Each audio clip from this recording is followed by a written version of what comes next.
Good morning बच्चों। मैं doctor शिखा तिवारी, पंडित सहदेव प्रसाद त्रिवेदी महाविद्यालय रमईपुर कानपुर से ऑनलाइन पढ़ाई में आपका स्वागत करती हूँ।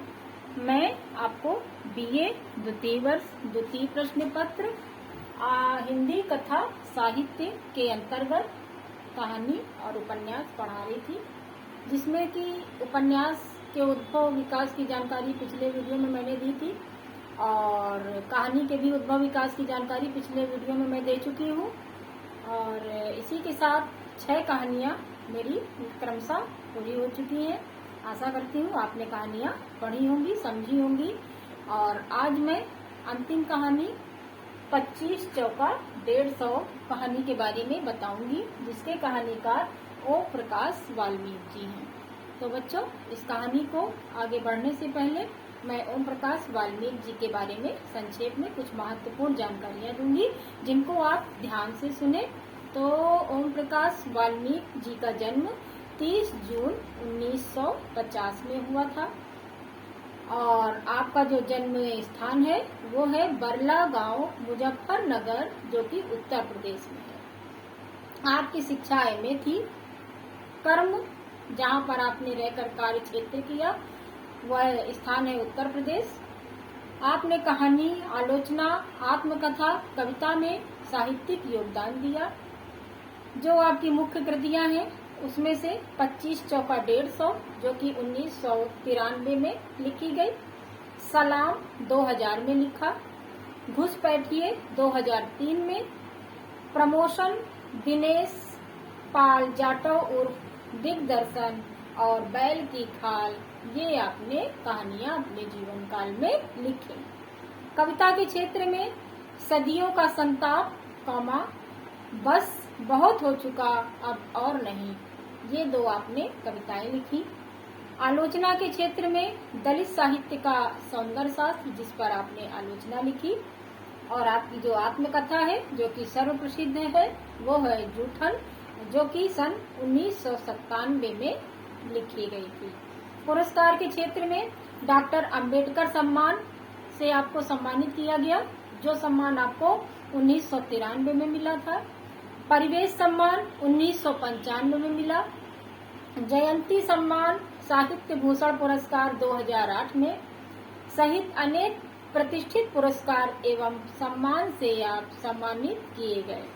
आपकी मृत्यु 17 नवंबर 2013 को हो गई।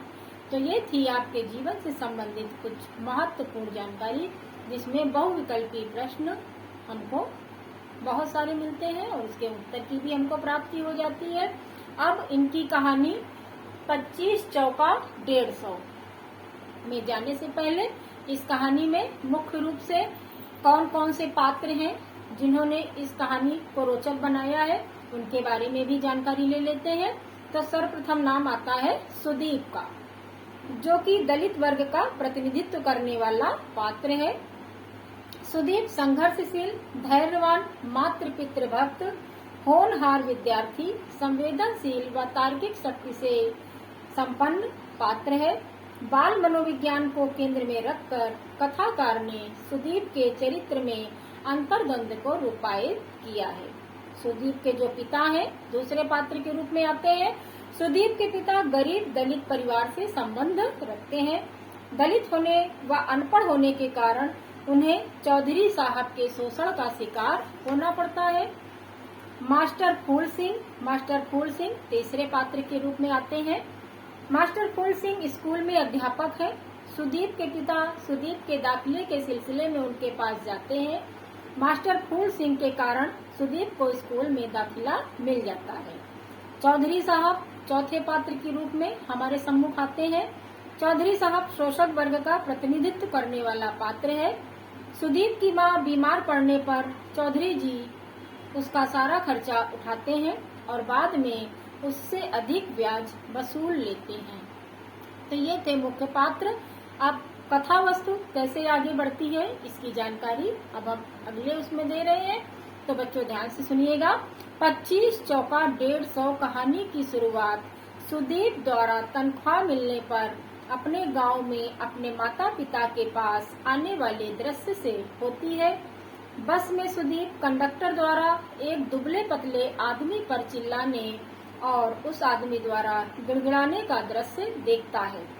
वह जब भी ऐसा कुछ देखता था तो उसे अपने पिता तथा भूतकाल के दृश्य याद आने लगते थे।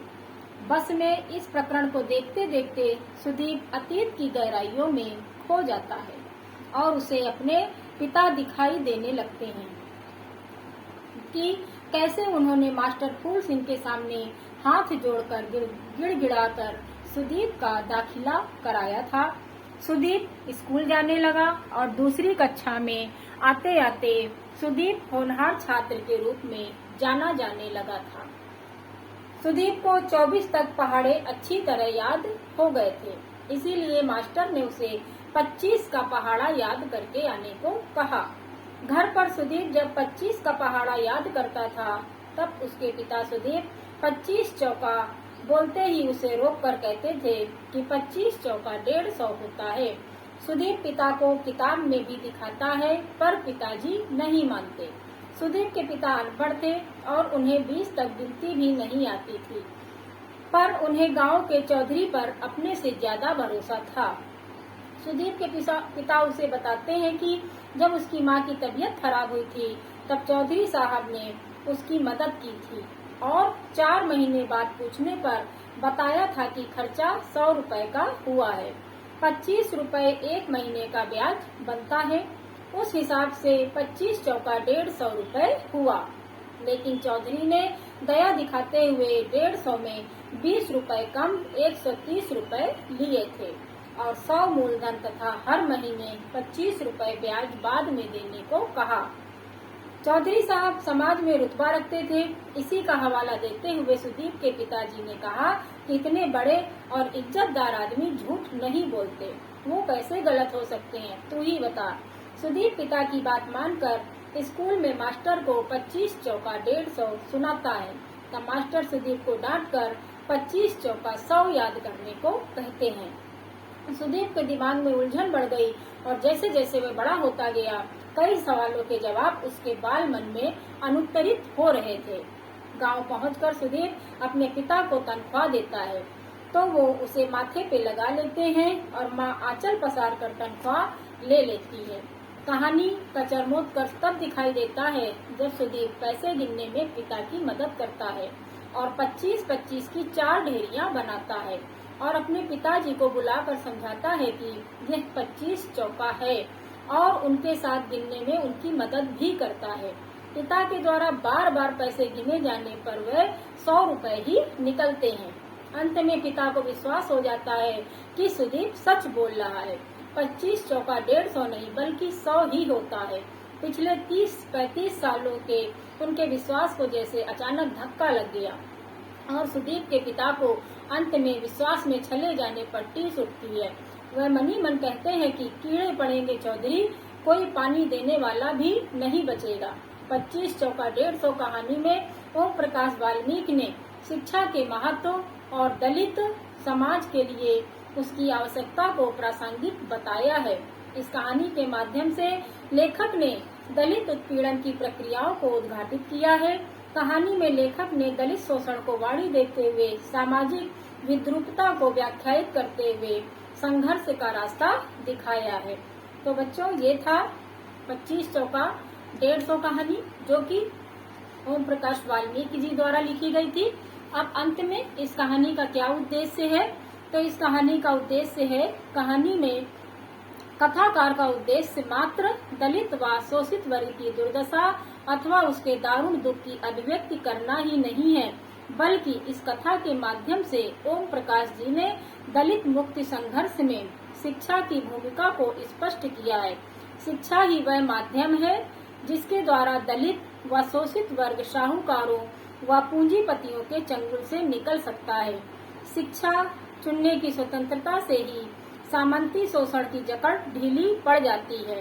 शिक्षा से जो हिम्मत व चेतना आती है उससे विकास के नए पेशे चुनने की स्वतंत्रता बढ़ती है।